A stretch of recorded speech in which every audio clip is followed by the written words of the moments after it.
It's sad, okay? But death is nothing more than decomposition, okay? Everything that comes together must decompose. All life does that. It comes together, it decomposes. Things are formed, and then they disintegrate. Okay? If plants didn't do that, all right, we wouldn't have gasoline. Okay? We wouldn't have oil. If plants didn't do that, we wouldn't have fertilizer. We wouldn't have fruit. We wouldn't have all the wonderful things that continue to give us life.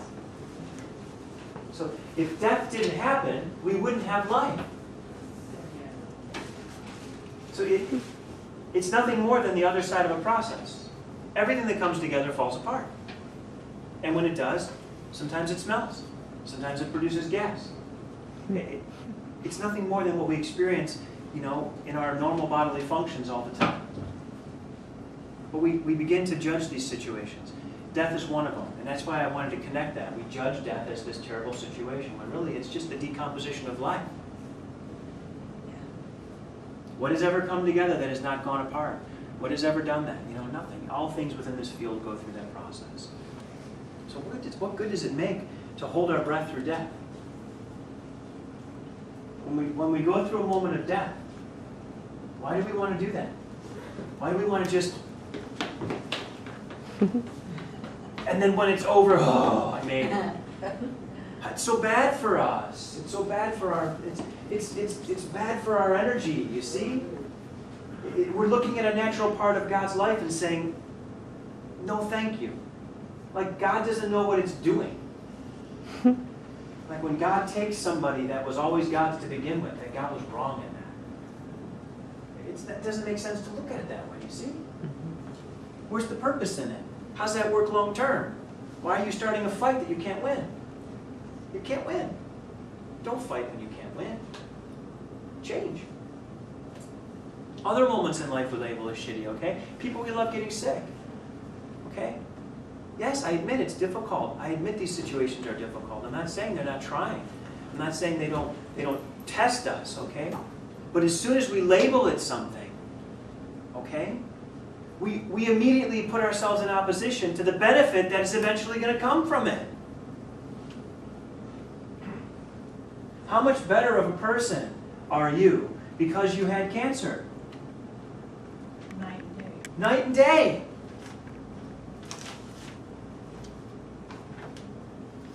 And I feel comfortable saying this. How much happier is Diane? Much happier, yeah. Positive change comes from shitty situations, okay? So we have to be careful when we're getting into a shitty situation. We have to stop calling it a shitty situation. We have to say, this situation is testing my practice. This situation is testing my ability to be accepting. We can say that it's testing us, okay? That's okay to say it's testing us. But to give it power to be something bad or negative or horrible, I mean, I know way too many people that have experiences that are transformed by that. I mean, many of you have had life-death experiences, and have come out the other side into a new life and are living a new life that you would have never lived if you hadn't had that experience. There's just... I mean, I know some people that'll say, I owe my life to cancer. Cancer gave me a new life. It forced me to change. If we can practice breathing and being with these situations and being more natural and more relaxed with them, we're not necessarily going to avoid them from happening. It's not the point. We can't avoid these situations from happening. It's how are we going to be with them? The first thing we have to do is remove the labels from it. Okay? And there's a lot of horrible ones, okay? There's a lot of horrible situations that we have to do this with, okay? The world constantly challenges us into a place of unconditional love, doesn't it? Challenges us, challenges us, challenges us, challenges us, constantly challenges us to surrender our judgment. To me, horrible things or things that we consider to be horrible, and I mean like child trafficking and rape and starvation. These are tough things. These are tough things. Cruelty to animals, and they're tough things. It's hard to look at the world with these things in it and remain loving and peaceful. It's hard. We want to be angry. We want to be upset. Okay?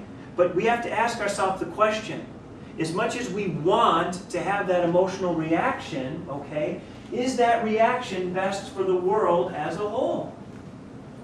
We may feel better having that reaction, but when we have that reaction, we create that energy. When we create that energy, we send that energy out into the world. And is the world better with us having the reaction that we're having? If the answer is no, then you got to practice quitting that reaction, whether it's to death or anything else. Why? Because we're an example.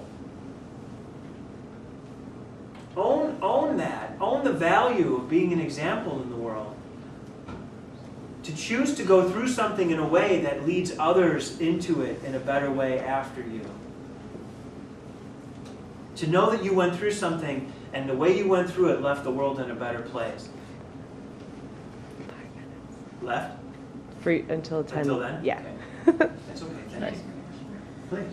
So I may have misunderstood other things that have been said in the class, but there was, on the first class, I think it was about, you were asked about abortion, and it's that okay kind of thing. And then with your 94-year-old grandfather who said, I've lived a long life, stopped eating and drinking. And it's, you know, at what point is that part of the shittiness of life that, in the, you know, like all life is beautiful, life is perfect, you know, kind of thing, and one needs to go through it to experience that, to, you know, like get to a point of what they set out to do in this lifetime, or, you know, like when is, I'm struggling with when is that acceptable versus, you know, like you said something about quality of life. Like if you have no quality of life, then, you know, certainly the Dworkian method kind of thing is what I understood. And there's been many times in my own life where I had very little quality of life. And if I had opted out at that point, then I wouldn't have gotten through it. I wouldn't have become a better person. So like how do you, like, so just because it doesn't seem to jive in my mind how you can have one but not the other. Because if it's God's will, then you just wait till God takes you kind of thing versus you having control over the situation. I think that's a great question, okay? It's a great question. And what it comes down to is, it comes down to allowing yourself to have a good sense of intuition. Allowing yourself to know when it is my time.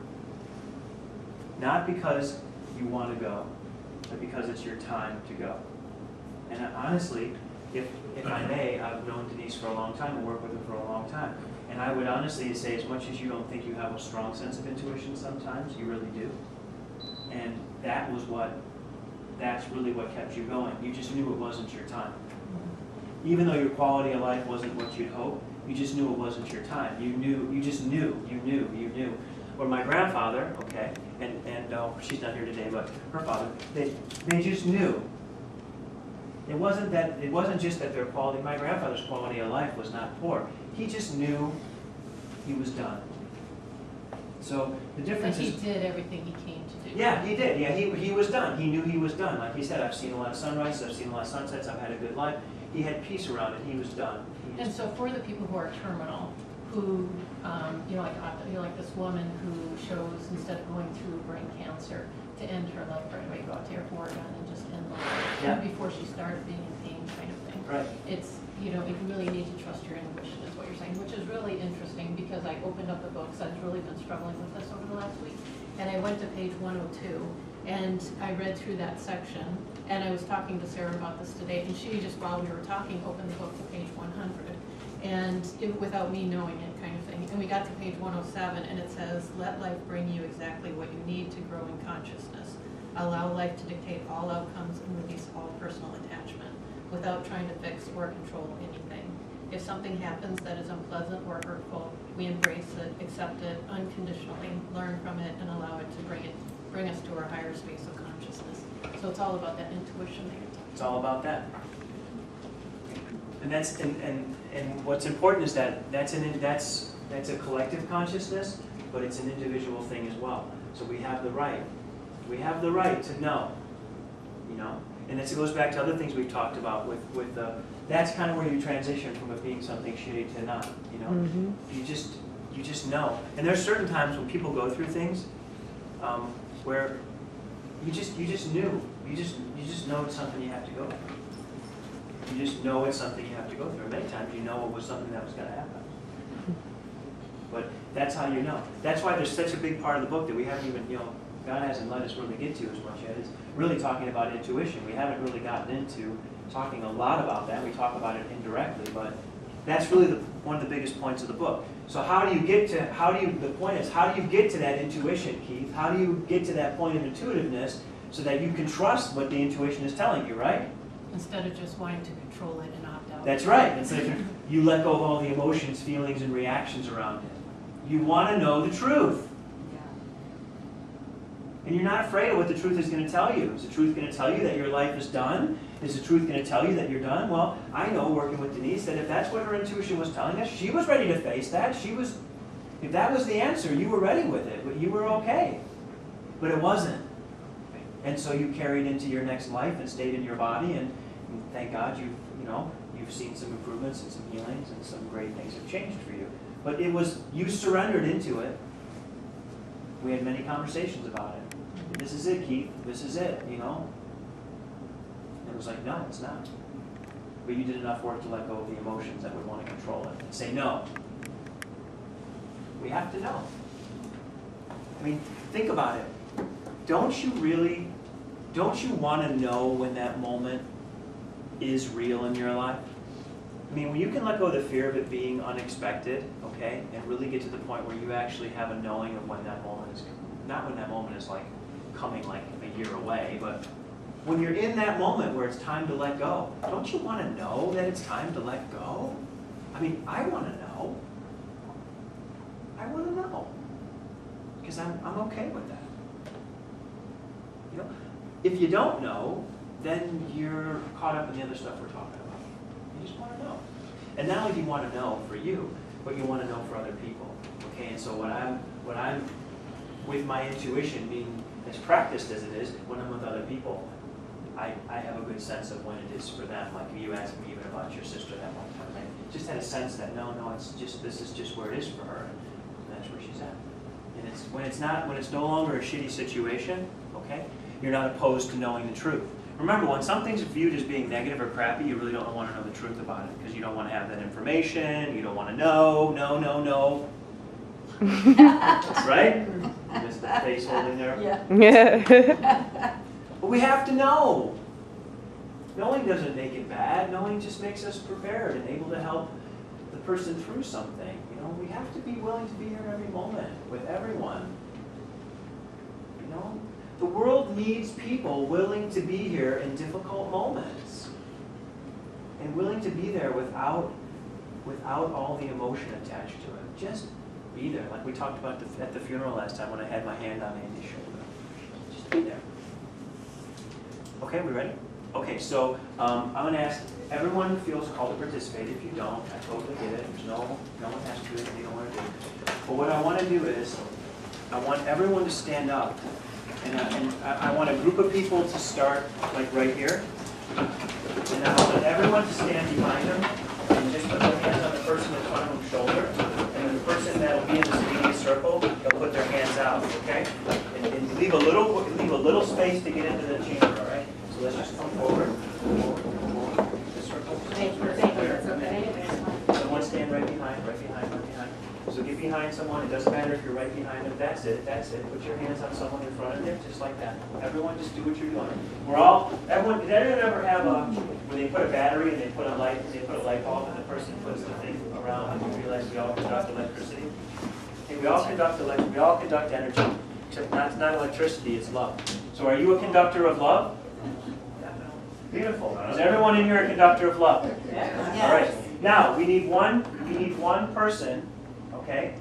And this person is not the person you think it's going to be, all right? So the first person that's going to step into the chamber is going to be me. Okay? Because I need all of your love right now. I need all of your love. I'm being called into a place where God's asking me to do very, very wonderful things as He is all of you.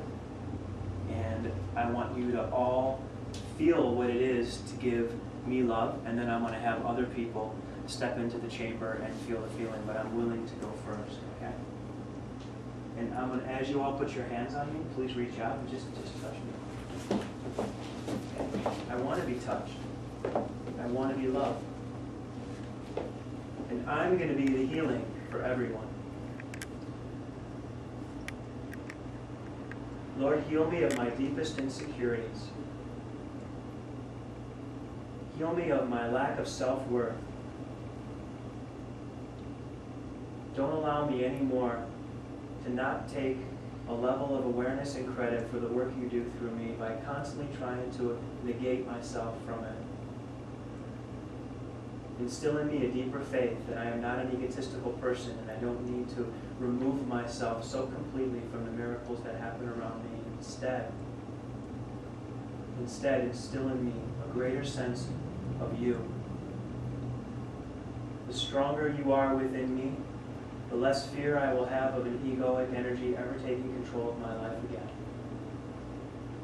You have surrounded me with this unconditional love and support to make me feel safe in your calling for me and to give other people a sense of safety in how you are calling them into their lives every day to serve you. I embrace all this support. I willingly allow it into my heart to bring me all the healing it is meant to bring me. And I know as it does, it heals all of those that circulate through us right now. Am I alone in receiving this healing right now? I think not. Is anyone else but me feeling this love right now? Yes. Is this healing for all of us? Is something I said relevant to everybody in this room? Yes. This is the chamber of love. So as we remove from me now, I ask, who feels the need to be surrounded by this love? Who feels the need to experience it? Step into the chamber. Anyone. Everyone. Just put your hands together for this beautiful soul. He's courageous enough to step forward and receive love. Chaz, what comes to you to ask for in this chamber of love? Just feeling worn down. So you need the energy of the group. You need all of us behind you in your work that you're doing in the name of love every day, right? Let's all just give him that. A little bit of that is very, very powerful. Beautiful. Who's next? Who wants to get into the chamber next? It's that simple. Beautiful. It's Renee, isn't it? Mm-hmm. Renee, what would you like this chamber of love to give you? Release of emotional traumas. Beautiful.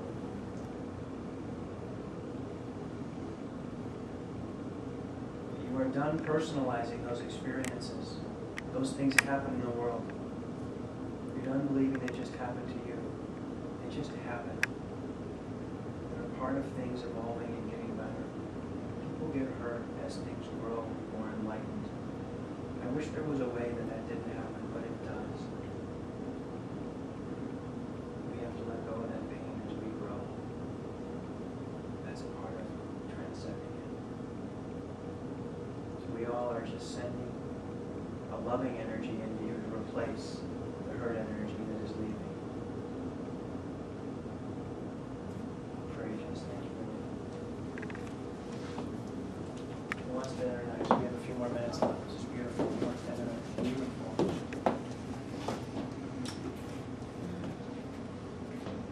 I've been discouraged.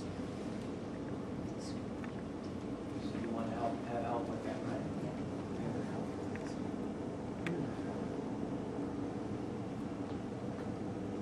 So we're going to send her lots of encouragement.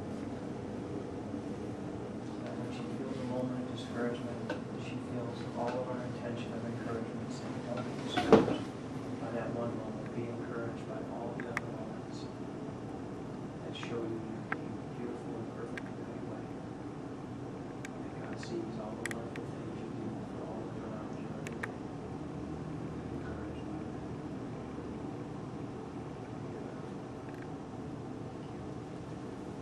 Well, 11?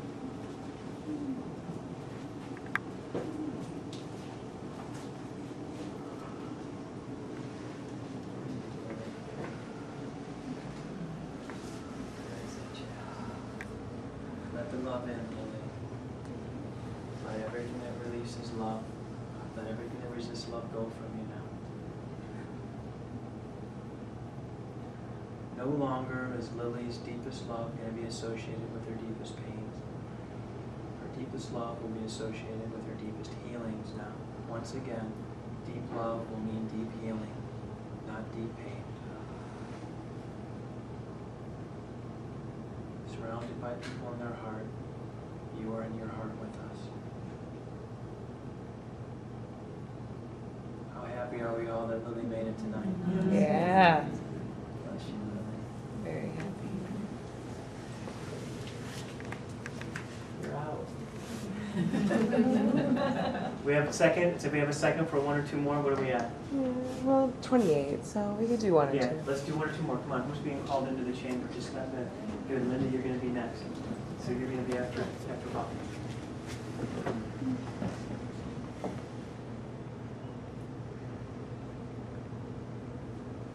Let's just really send Bob all of the self-acceptance we possibly can. As we strengthen his ability to accept himself, we strengthen all of our abilities to accept ourselves as we are. We know that as we are right now, we are loving and able to be loved. And we don't want to ever procrastinate in being loving because we don't think we're quite ready. We're always ready to love the best we can. And there's such value in that ability just as it is.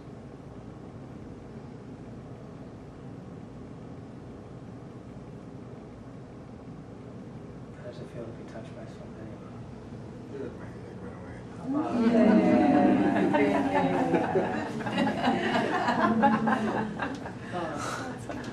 Isn't that just...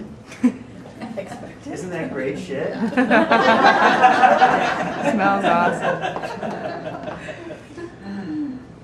Linda, speak your heart. Looking for a sense of faith in life.